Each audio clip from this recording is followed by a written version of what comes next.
Welcome to the Author to Authority podcast. And if you read the title to today's episode, The 10X Leap, and you thought to yourself, there is no way I can 10 times leap in my company, well, I dare you to listen to today's episode.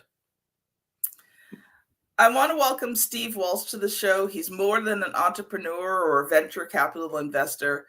He's a force that redefines the boundaries of what is possible. He has over 25 years of financial and investment expertise. He has crafted a career of bold decisions and innovative strategies. His journey, which includes successfully navigating the turbulent waters of risk and reward, ultimately led him to establish Bison Equity Group, a venture capital firm committed to empowering entrepreneurs. Now, Steve's influence extends far beyond his professional achievements. He's an inspiring figure whose genius zone has always been in helping others see a bigger vision for what's possible, embrace their higher potential, and make their own leap towards success. Now, through his book, Make the 10 Times Leap, Steve continues his mission to help entrepreneurs see their company's scalability factor while also guiding them through what it takes to get it done. Welcome to the show, Steve. Thanks, Kim. Okay, I'm just going to ask you the question right out. Is it possible to do 10-time leaps in your business? Oh, definitely. You know, the thing is, I think there's a lot of people that they get into this zone of being comfortable. And so they don't look outside themselves. And so they're in it when they could be out of it. And so I try to do is bring that. I come in, work with them to see what they have for potential. And a lot of business owners, they just can't get out of their own way sometimes. And so, and that's one of the things that I work through with business owners is just to say, hey, it is possible 10x. It's not easy, but it is possible. And so one of the things is, what strategies do you need to put in place? What people do you need to hire? People are so afraid to hire people. And I always say, why don't you bring in the people that are smarter than yourself?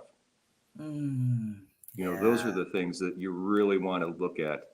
And then when you're scaling, putting systems in place, and then don't be afraid to take outside capital.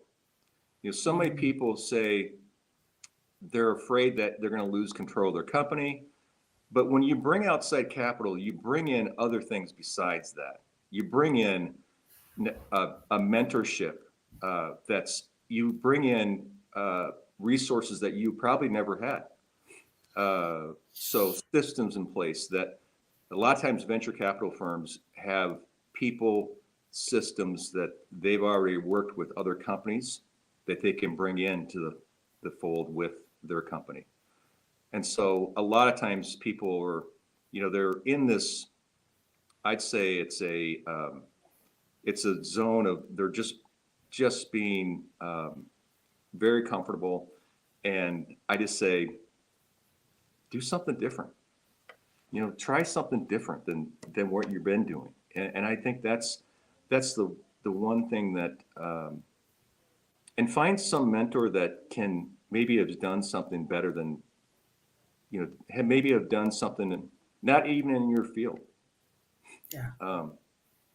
I've had a good story where a buddy of mine had a restaurant.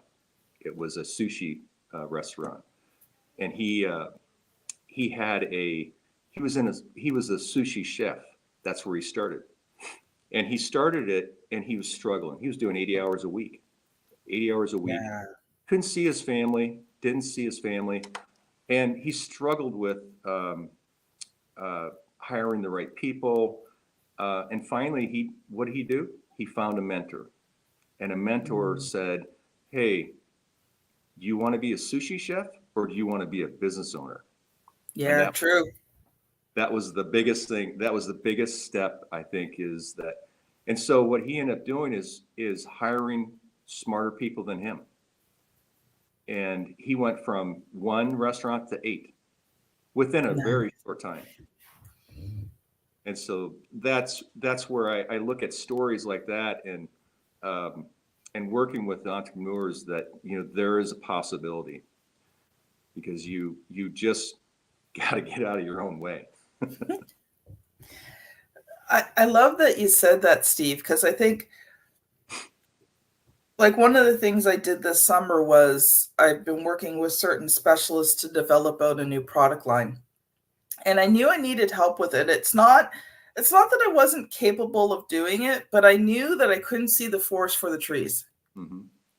And so I needed outside perspective. And so I chose specialists in different areas to work with them, to develop out this new product line, which will be going, well, audience, you're listening to this in December, so it's probably going to be going live January. And, it was really helpful. Like, the process of working with these people gave me a clarity that it wasn't that I didn't know these things, but I was able to now really prioritize what my clients were seeing as the priority. Mm-hmm. And so it changed how I was able to speak to potential clients. It changed how, how I communicate with them. It's changed some of my messaging. Like, it's changed a lot of things, and it's all been good and positive. And it's because I brought in that outside help. And I loved what you said about, hiring people that are smarter than you.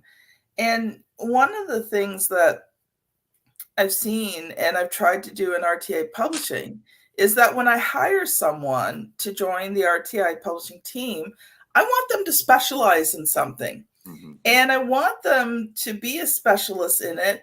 And if they're way better than me, amen, hallelujah. Because the reason I'm hiring them is I don't have time to do all this stuff myself. And I want really good, strong people.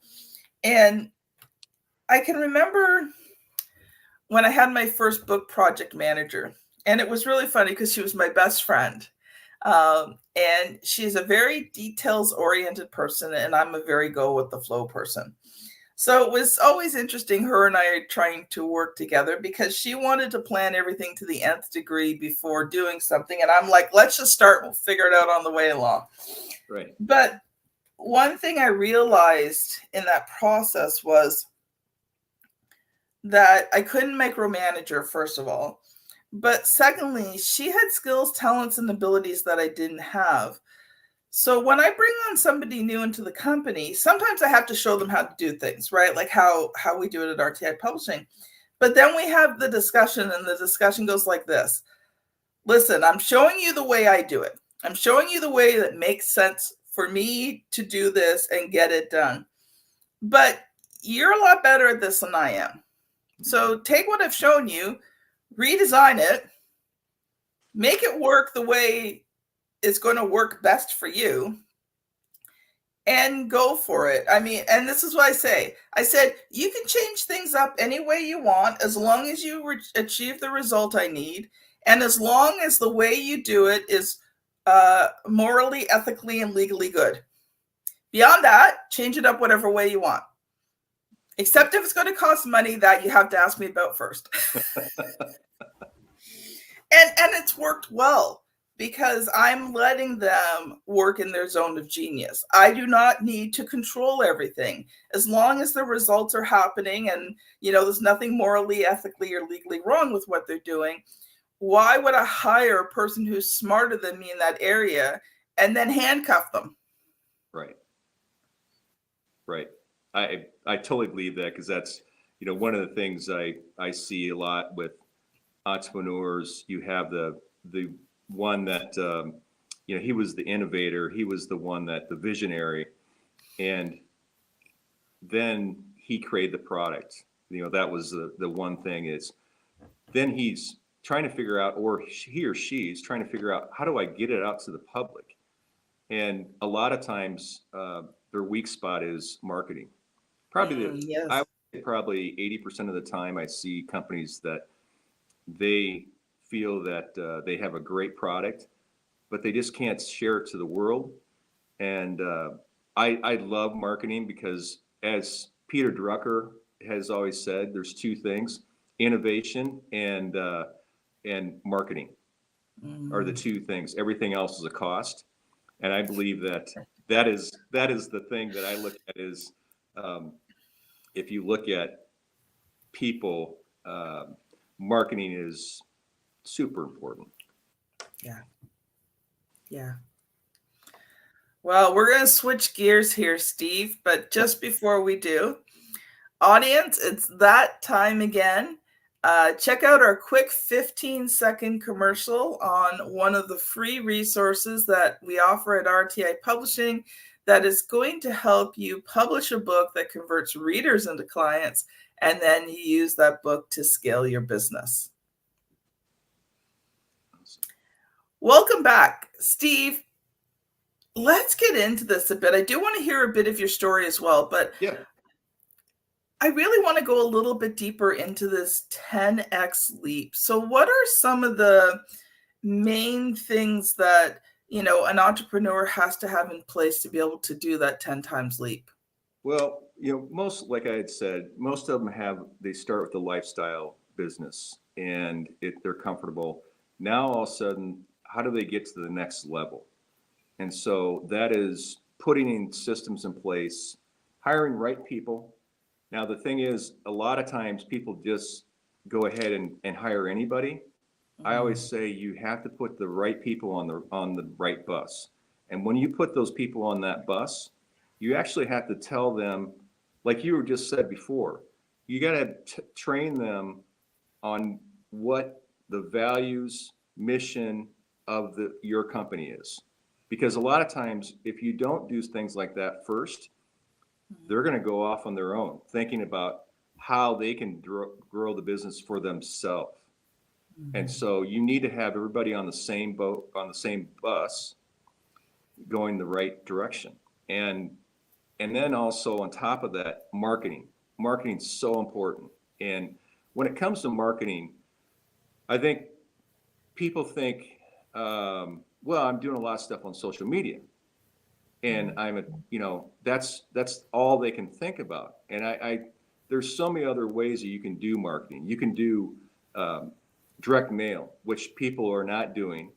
And I believe that if you have a great message, direct mail can be something that you can use. But there's these levers that you can pull that are not cheap, but they're not expensive to get to that next level. But the more things that you push out there, the more content you push out there to your clients, and know your customer. Yeah. I think that's the most probably, people think they know their customer. And I've met a lot of entrepreneurs that think they know their customer and find out that who they're marketing to is completely different person. And so what they need to do is really understand where that person goes, what they do for a business, what is it their dreams, a lot of their pain points, and a lot of the things that they need to almost sit down for a day or two with their team and work with, trying to figure out who their customer is. Because I always say it's easier to keep a customer than it is to get a new customer. True. And so, and I always, and it's kind of one of the things where if you're already in their house or in their business, what other services can you offer them? Those are the things you have to really look at too. If you're offering one service, your competitor is probably going to be offering 10 services. And so that's where you have to look at what your competitor is doing. You really have to look at what else can I do that they're not doing. Yeah. And so 10xing is it's basically putting in systems, people, and then marketing, and then capital. The other thing I see is a lot of people try to bootstrap it, Mm. and it really slows them down. Yeah. They tend to do is chintz on the marketing side, chintz on the number of employees they bring in, or the systems that they bring in. That's probably the biggest thing. And simple systems, like the bookkeeping, or bringing in a assistant. What I always say, try to stay in your genius zone. Mm. You know, Yeah. so when you're continually doing things that's not in your genius zone, you're continually doing things that that really are probably slowing you down. Yeah. So my big thing is assistant is probably one of the most important things to have in your company, just because of all the things that you're doing, you probably shouldn't be doing. True. You know? I had somebody explain it to me like this once. Say, if you're working in your zone of genius and you had unlimited time, let's say you could even make $50 or $100 an hour. But for some people, it might be $200, $300, $500 an hour if they could just work in their zone of genius. But you're doing work that drains your soul and you hate doing, you don't do well. But there's people out there who are genius at it, who will gladly do it for $10, $20, $30 an hour. And if you gave them that work and you worked in your zone of genius, so let's say you make $100 an hour and you're paying someone $30, you're still making $70 an hour, and you're focusing in on what you love and what you're good at, and you're blessing someone else who really loves doing the other thing. Mm-hmm. Because that's the thing. If you find someone who loves being an admin, because not everybody is an entrepreneur, not everybody wants to be in front. Some people like being the admin in the back. Some people love being the admin in the back, and they're very good at it, right? And you could pay them $30 an hour or whatever, then you're actually growing your business. It's not a cost. You're actually getting a whole lot more ROI on it. Yeah, that's so true. Going back to what I was saying about capital, I think that's the other thing is people are so worried about bringing in outside investors because the problem is they don't want to give up the control. But there's a lot of strategies you can use and a lot of things that venture capital will do to bring in capital that will keep that person, that entrepreneur, comfortable where they're at, as the control, and then, but also being able to scale their business with that capital. The one thing is, a lot of times when people bring in capital, then they decide how do they need to deploy it, and that's the other thing is where venture capital comes into play. Is a lot of times they'll help them work with them on deploying where they see the best levers to pull. If that's bringing in more people, is that bringing in a different system? Is that bringing in a better marketing plan, or maybe just a marketing person?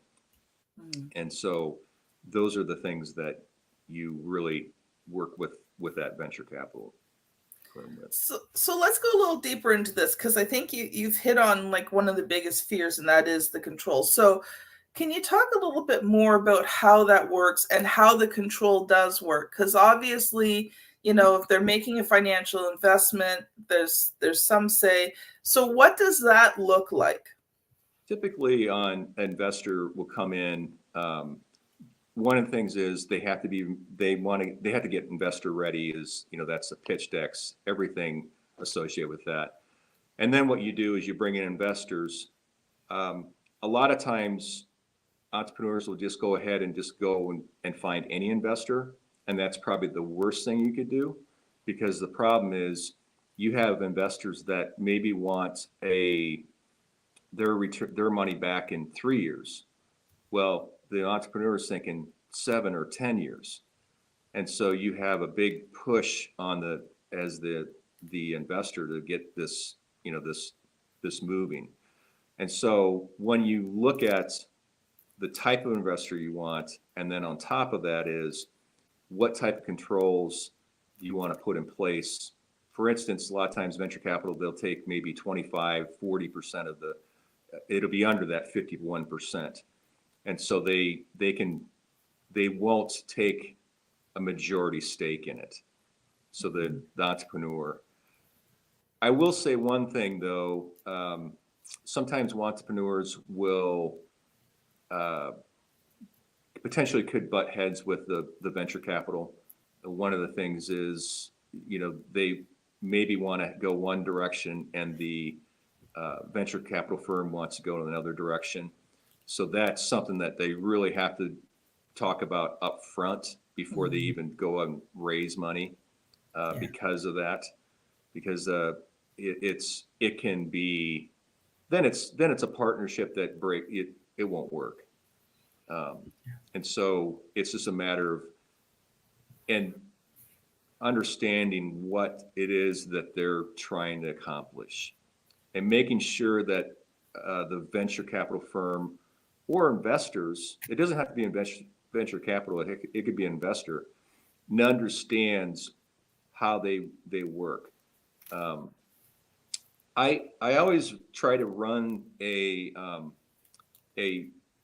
psychologist through with the entrepreneur just to see what their mindset is or how they work. If in that way I can understand of what that person's about and how they think.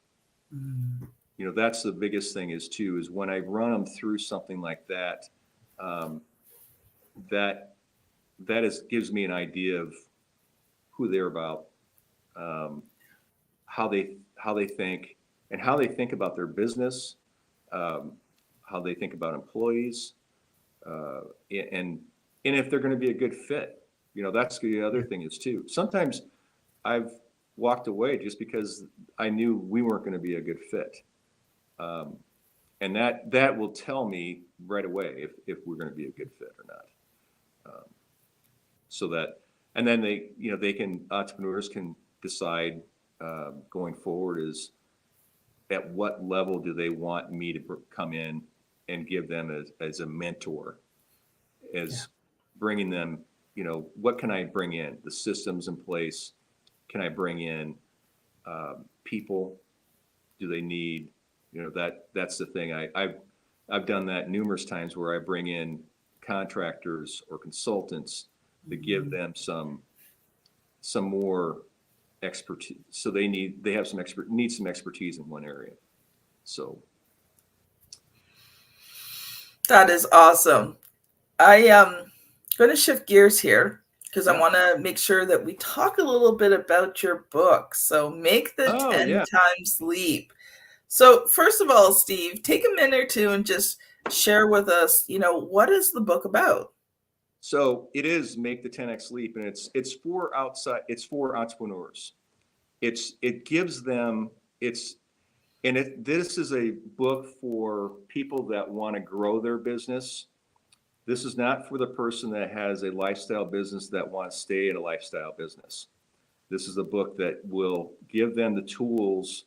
And it's, like I said, it's the same stuff that I've been talking about, is where it talks about scaling up. But it also talks about the mindset of the entrepreneur, how they have to potentially change the mindset from where they were talking. A good example is the sushi chef to now it's the business owner. Yeah. And so they have to think about, what are they going to be? Are they going to be in the business? Or are they going to be working on the business? Yeah. And so and then it talks about if you're going to raise money, what do you need to do? What do you need to do to raise money?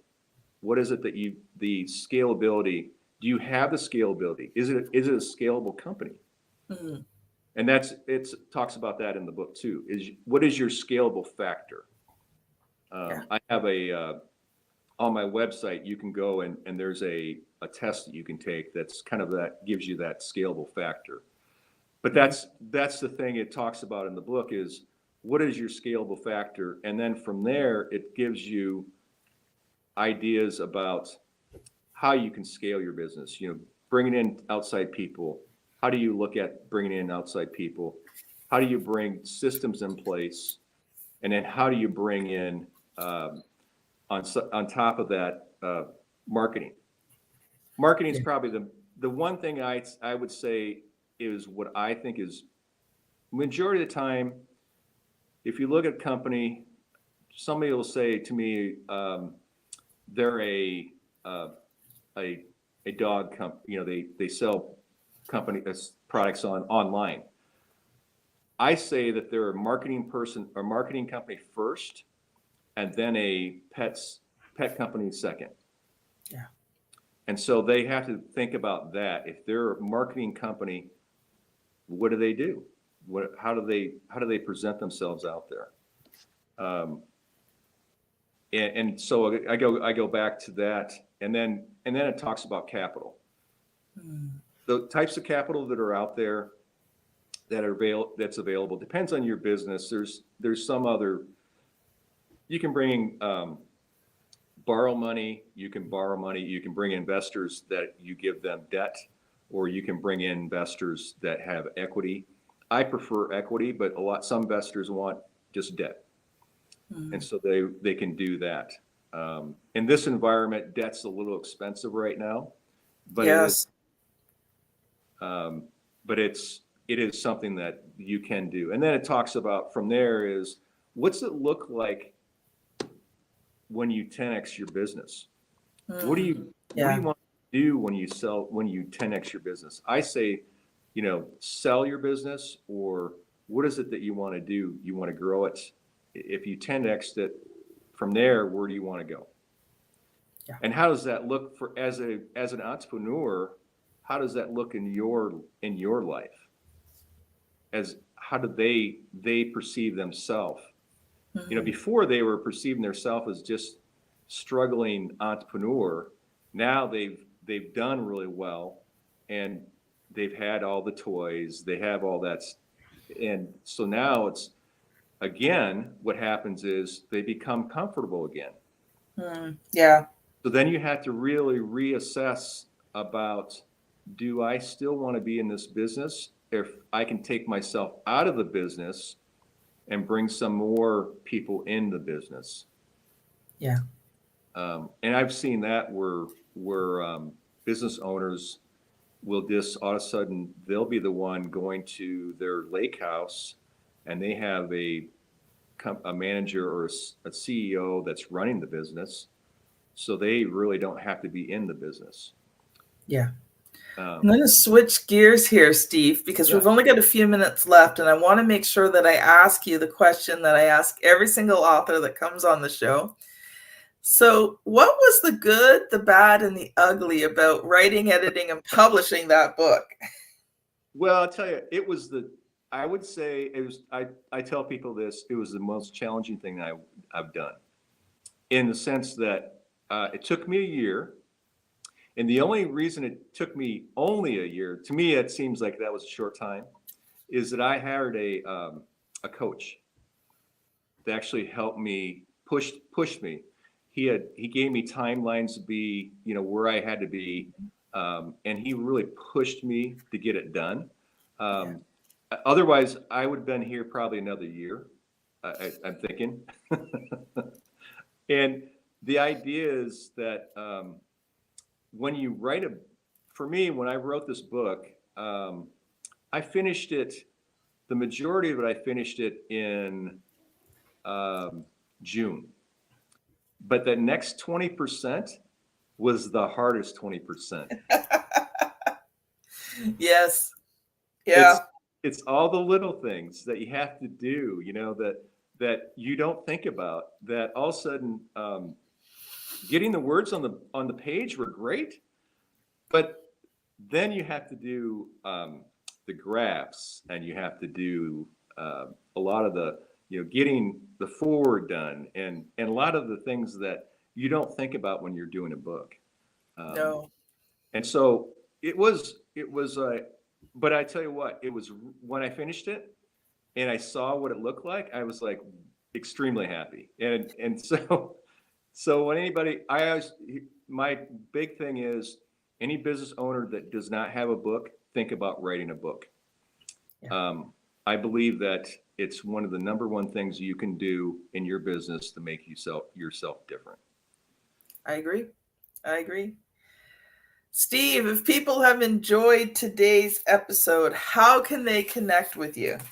Yeah, so they can get on LinkedIn, Facebook, or they can go to my website, which is bisonequitygroup.com, or and I have a resource page there they can go to that has some great tools they can use. And actually it has another chapter in there that I didn't put in the book. So they can go to that. And the Bison Equity, equitygroup.com is a great place to go. Or they can go to stevebisonequitygroup.com and also reach out to me. Thank you so much, Steve. This has been a wonderful episode. Audience, if you enjoyed today's episode, I want you to scan back a little bit to episode 424, How to Differentiate Yourself by Satisfying Your Clients' Deepest Desires with Raul Hernandez. So if you are watching this on YouTube, the thumbnail will be here somewhere. Click on the thumbnail and you can go to that episode. If you're on that podcast app, you're going to want to scan back about 30 episodes. And I promise you it will be another amazing episode that's going to help you move your business forward. Audience, thank you so much for listening. It is a joy and a pleasure and an honor to be able to do this podcast for you. Have a great day, everyone, and we will see you on the very next episode. Bye now.